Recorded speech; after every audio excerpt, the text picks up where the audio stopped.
Let me thank everyone for coming today. As you can see by some of the displays out there, our intermodal facility, known as GTAC, will be a beautiful addition to this Dickinson area, this Dickinson corridor. Behind everyone here in the what is now the police fire parking lot, there'll be a student housing complex, and I think that will play off very nicely with this intermodal facility. GTAC is an $8 million project that started quite a few years back, but is now coming to fruition at this exact location. Construction will begin most likely this month, and we expect anticipated completion is probably early 2018. The completed facility will be home to the city's transit system, great, and will also provide access to the Greyhound system, Amtrak, ECU, and PAT services, and we hope at some point Vidant will be able to access Vidant from here. It will also house our Center City Police Unit. I saw the police chief and deputy police chief out there. It's a 9,500 square foot building, and it will be a LEED certified structure. We're hoping for LEED Silver by the time we're all done. You know, similar to, I see Gary right there, similar to the recently opened Town Common Park, this will be accessible to everyone. And frankly, that was probably personally to me the most important aspect of this facility.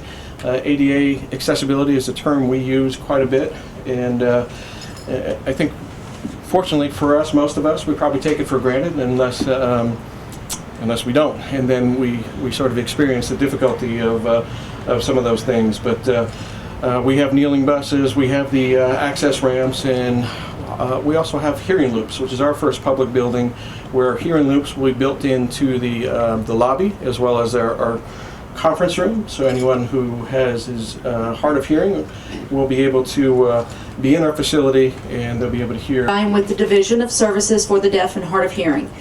That means we are a state division that works with people who have hearing loss, whether they're deaf, blind, or hard of hearing. So we are very excited about having this building built in Greenville, and I work from the Wilson Regional Center, so it's in our district that I'm working in that will have the hearing loops. For those who may not know, a hearing loop is something that works with a magnetic sound that works with the T-coil in someone's hearing aid, if their hearing aid has the T-coil, which is also a magnet. When they are in an area that has a loop, it helps them have more equal access to understanding what is going on. And that is something that is very important to our division, to provide equal access for everything, as he mentioned, the ADA, when someone has hearing loss. So we are excited about that, and about that being the first one here in Greenville. Hope it will not be the only one. But we do thank y'all for having that, and I look forward to when it is built and being able to see it. I came here in 2012, and this was a project that was in search of a home.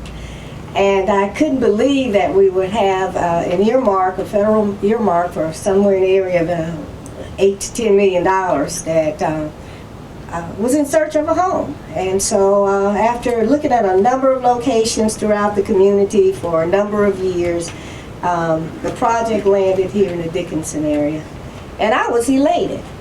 I was elated because I felt like this area, more than any area in town, really needed a catalytic project to help change its future. This is one of the first projects that gave a clear indication that we were committed to this corridor, this Dickinson corridor, the Reed Street Circle, the center of our city. Without a sense of place in the center of your community, what do you really have? This was one of the first steps towards creating that sense of place here in Greenville in our community. That's what GTAC means to me, and I know to many of you. It showed a commitment by multiple councils, multiple mayors, multiple committees, many staff members who have come and gone. We should bring many of them back that are strewn throughout the country now that helped make this thing happen. But it really is pride in community that it shows you how a very important project can come together and generationally be handed off from one group to the other for the better of not just Greenville, but of Eastern North Carolina. It is our Grand Central Station. It is where you'll be able to go multimodal and get to anywhere in the world you want to go, right from here. That's quite a leap from standing out in the rain under a few benches somewhere spread through our city waiting to get on a bus ride. Whether you're an ECU transit user, a Vidant transit user, the county transit, the city, or whatever you may be, this will be a central point with a buzz of activity, well lit, beautiful, helping to hold down this part of our city as a beacon of light. All right, because we therefore move forward and moving this project forward on 3. 1, 2, 3. Woo!